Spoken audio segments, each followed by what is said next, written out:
So, how are we doing, everyone? Just thought I might make another video, but instead of talking about incels, MGTOW, and all these other things this time, I'm thinking that today, what I want to talk and discuss about is something that relates to a lot of us, especially in this trying time, given that a lot of us are unemployed and we're short on money, we have a hard time paying bills, and that involves debt, money. Now, for myself personally, I consider myself to be a very, very financially responsible person. I have 4 credit cards that I always pay on time when my bills are due. I go ahead and I have my car. I have my car, which is a 2008 BMW 328i, paid in full. I paid $8,800 for it and kept it in a really nice condition. And I do not have any serious debt whatsoever. I have not maxed out on my credit cards. I don't have any student loans, even though I went to school for 4 years to get an associate's in liberal arts, which is honestly a worthless degree. My dad paid that for me while I was working for him, going to community college. And what else? I do not have any real financial burdens at this point, other than paying for paying back for a filling on one of my molars because it because of deterioration and having to fill it in. So that's the only debt that I have. But from what I come to understand with a lot of other people, especially around my age nowadays, and even just people in the United States in general, is that many people in the United States have deliberately burdened themselves by putting on massive amounts of debt in their bank accounts. And what I come to find out recently, when I was studying about the financial crisis from over 10 years ago and where we're also at now, is that although the United States has one of the largest economies in the world, we also have among the largest amount of debt in the world. This is what the U.S. Consumer Debt Crisis has said from debt.org. Now, what it says here, I'll put the link in the description showing what's going on, highlight it. It says this, that these are the statistics of personal debt in the United States, in which more than 189 million Americans have credit cards. On average, each household has a credit card carries $8,398 in credit card debt. The total U.S. consumer debt is at $13.86 trillion. That includes mortgages, auto loans, credit cards, and student loans. Wow, that is a lot of money that we owe. But this is what I come to understand about why a lot of people put themselves in the situation. It's like this old Swiss saying goes. I remember reading this from a textbook back in college. Is that a fool and his money are soon separated. See, I've been doing research on how you actually make money and why people go into poverty. Ben Shapiro, who is a libertarian political analyst and commentator, and I like watching his videos. I remember one thing that he said when going to a high school. This video in which he's discussing about how he's fought against political correctness and censorship, in which he went to a school of predominantly poor kids and he was talking with them. And one of the things that he said to him, which actually got him into a lot of trouble, was that the reason why your parents are poor and you've grown up poor is because your parents are bad with money and they made bad decisions with their lives. So that's what I think is the main reason why so many people go into so much debt. When you live in the United States, this is what I see what's going on, is that a lot of people believe that it's cool to go into debt as long as you have nice and fancy things. Okay? But to me, doing stuff like that is fucking retarded. All right. Now, see, I was not raised to believe in that stuff. Like what my grandparents would tell me is if you don't have the money to buy something, then don't even buy it. And I've learned on my own about, and with a little bit of help from my dad, about you always want to make sure that you have a good amount of money in the bank saved up and in case that you need it for a rainy day. And you want to go ahead and make sure that you pay your bills on time and you don't overspend on nothing. But it seems as though a lot of people still don't even understand that. And I've heard a lot of horror stories about a lot of these people who have tens of thousands of dollars in credit card debt, and they go ahead and they buy themselves a brand new car that they cannot even afford to make the payments on. They buy a nice expensive house just in a nice expensive country club or neighborhood. And even worse, that directly affects probably most of the people around my generation, the young people, is student loans.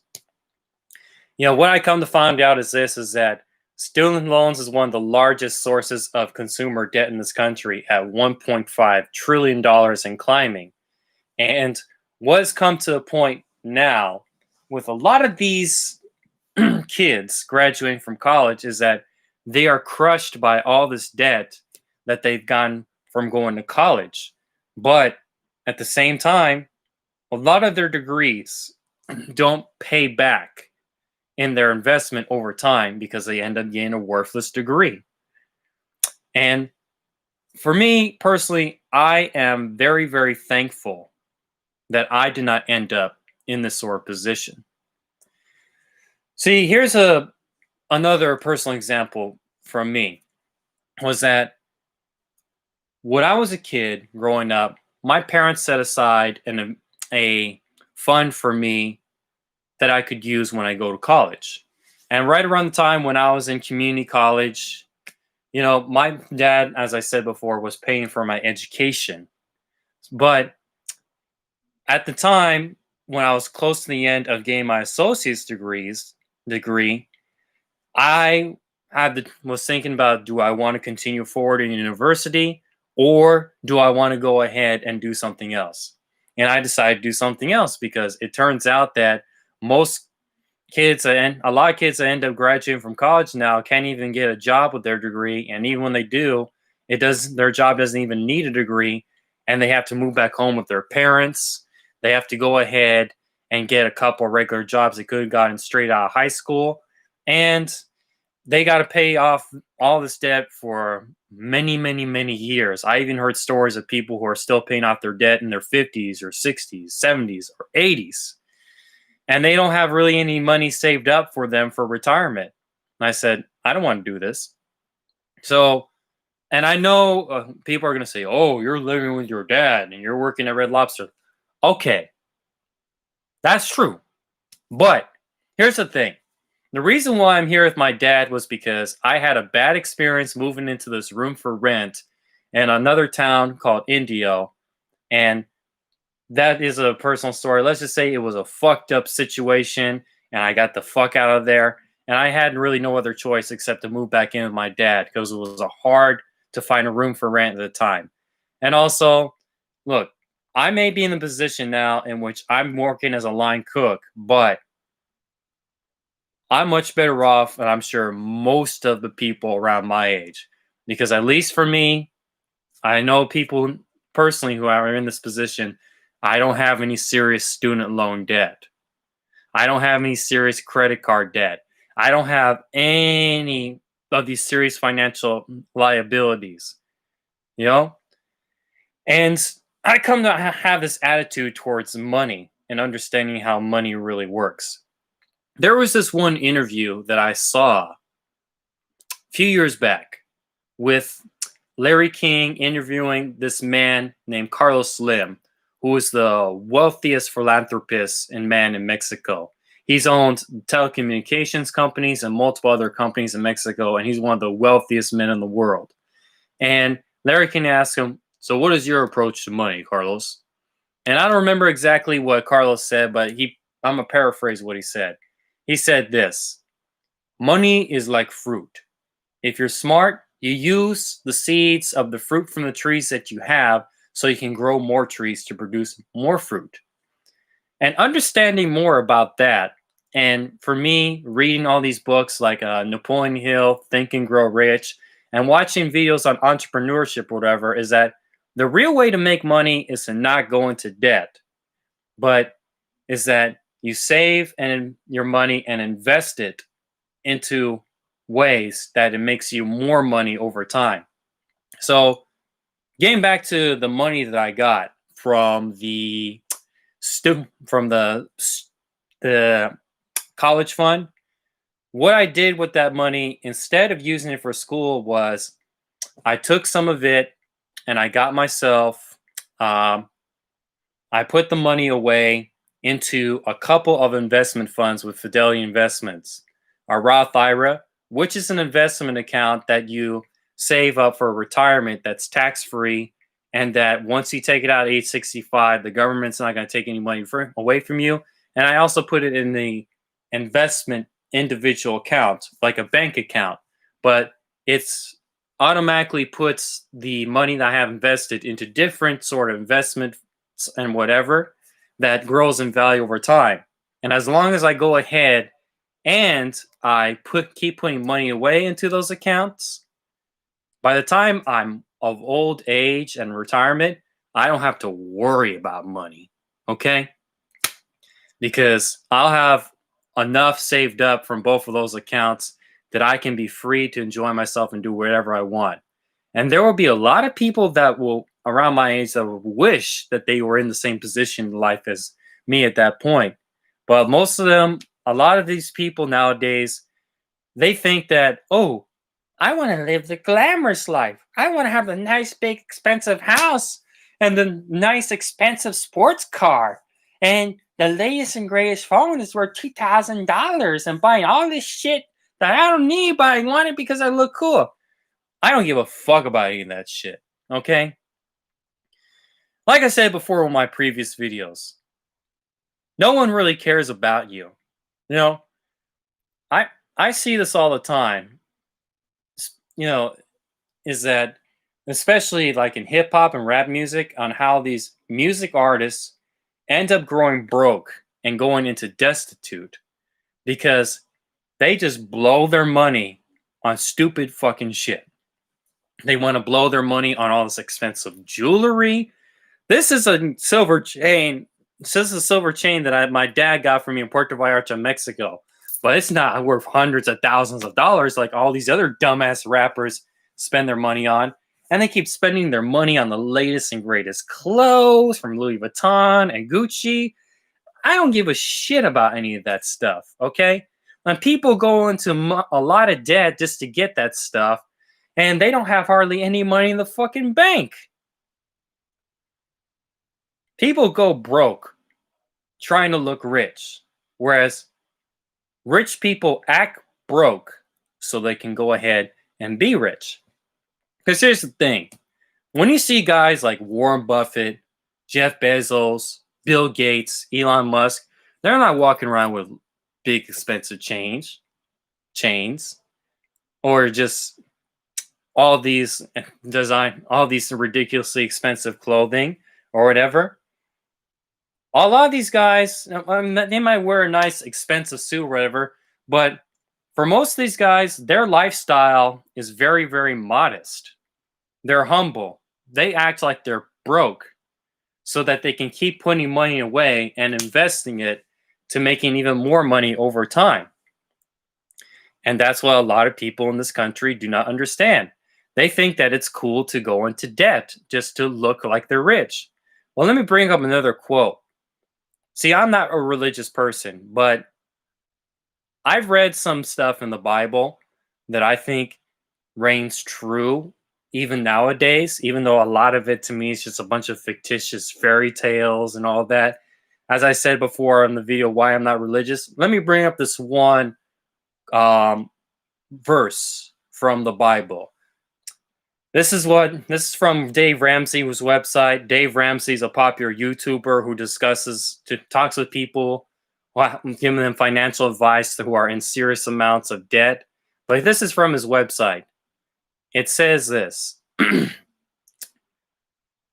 According to Proverbs 22:7, the rich rule over the poor, and the borrower is a slave to the lender. That is a scripture that was written thousands of years ago, but still reigns supreme today. Because let me explain it like this. People want to spend a lot of money to look rich, but who do you think actually benefits from this whole scenario? The people who are buying this stuff or the people who are selling you this stuff? Think about it. Because I think the people who are really benefiting from this and are laughing their asses all the way to the bank are people who are selling you this stuff. You know, people who are selling you the Gucci and the Louis Vuitton and all this other stuff that you buy trying to look rich. They are the ones who are really benefiting from the whole situation. Some of these fashion designers who make this stuff are among the richest people in the world because they are trying to cater to people who are trying to look rich rather than actually getting rich. You know, it's just, and the whole thing of buying things you cannot afford in order to look rich has caused us to go into one of the biggest recessions in history. What happened over 20 years ago? Now, here's the thing. So what does it say right here?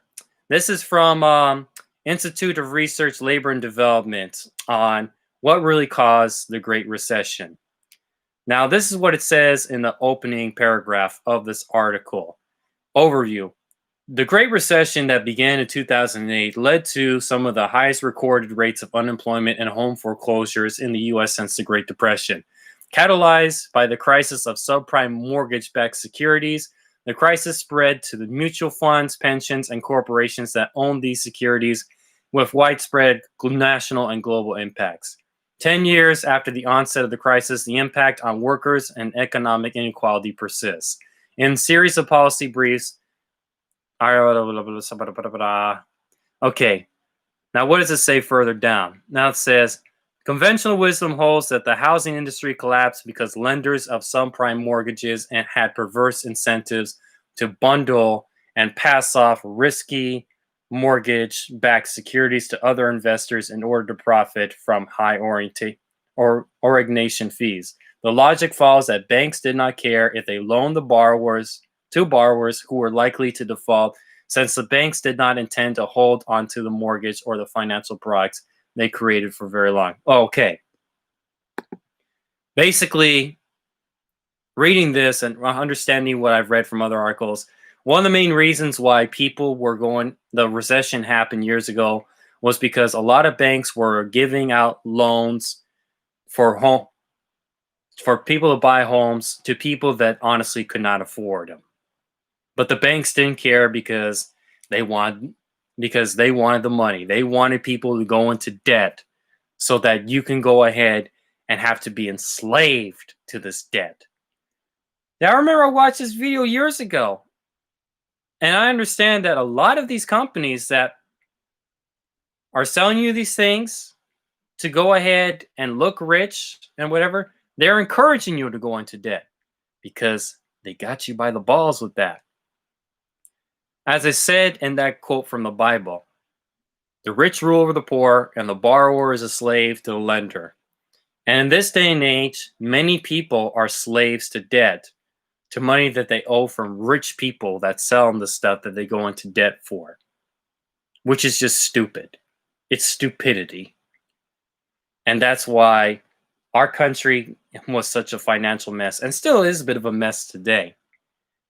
I just think that, honestly, we would be much better off if people were more practical with the way they spend their money and choose not to waste it on stupid stuff. Now, for me personally, I'm going to tell you this. Yes, I had gone ahead and spent a lot of ridiculous money on things like Sneakers. There was at one point, last year where I was buying a lot of shoes and I had like 45 pairs of sneakers. Okay. But I was feeling myself, I had two jobs. I was making quite a bit of money. And I thought, I'm going to go and treat myself. Oh, I like these pair of Jordans, or I like these pair of Nikes, or I like these pair of Adidas. I'm buying all of these clothes too. Like I like buying Jordan wear. One of my favorite brands to buy also is Coogee, which is an old school like fashion brand that was like Echo Unlimited and Carl Kanai, stuff like that. I was feeling myself at that time. But at the same time, even though I was buying a lot of stuff, I didn't overspend on my credit cards or on my bank account so I can buy all this stuff. But then looking back at this point, I was looking at all the stuff I was buying and the shoes I had. I'm thinking, you know what? I don't need all this stuff. I've only worn this shirt once. I've only worn these shoes a couple times. I'm not going to go and wear these. So what I did instead was I decided to go ahead and sell it. Sell the stuff that I don't need.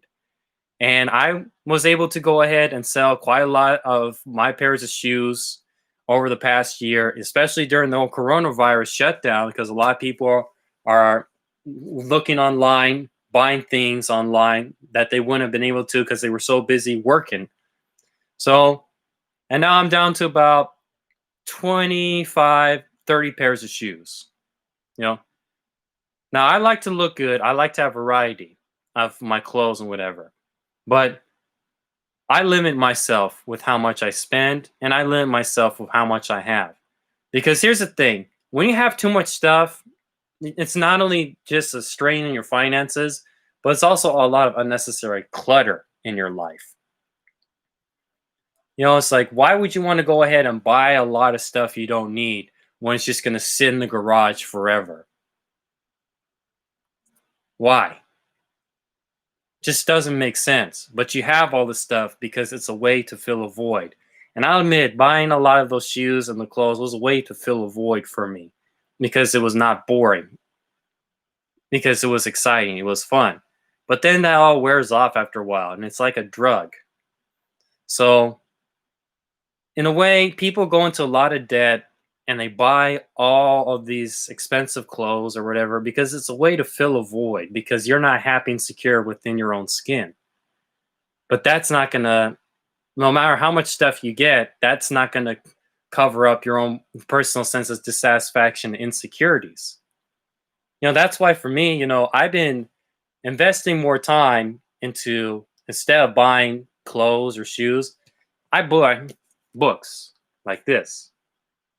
Hagakure, The Secret Wisdom of the Samurai. Really good book about the samurai and their ways of life and their philosophies. I like them. I also read a quote from a book like this every day. The Path for Tranquility by the Dalai Lama. Good quotes every day. What else? I mean, I've invested more time into, rather than just spending money on stuff I don't need, but just spending more time just investing into myself, bearing my spiritual, mental, and physical self, working out 5 days a week, going out for walks in the morning, during the evenings. And also, whenever I go ahead, I get paid. I'm on unemployment right now. I said because I'm not working because the coronavirus shut down again. But every time I do get money, I at least put some of it away. All right? Because I don't want to worry about money when I can't work anymore. I mean, why live in your retirement? You're barely getting by on Social Security. And if you're someone who's like 65 years old and you're living off of Social Security and you don't have any money saved up, you're a moron. You know? Quit going off and spending money on the weekends partying and going out to eat all the time. You know, put some of that money away, eat more at home, be more frugal, and have what you need. You know, that is the cure for debt. You know, You gotta, like Benjamin Mala, one of my favorite YouTubers who's a real estate developer in Florida, said, you gotta have more money coming in than money going out. Otherwise, you're in debt. Anyways, guys, just thought I might discuss about this for tonight. Hopefully you got some good stuff out of it. If you have any other advice as far as how you can properly manage your money that maybe I might want to hear or other people want to hear, you can just go and write in the comments on this video. And like what I have to say, of course, click like, subscribe to the channel if you want to follow my videos, my content.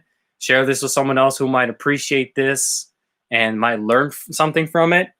And until next time, you have a good night and stay debt free. Don't be a slave. Be be free to do what you want financially and in life. Peace.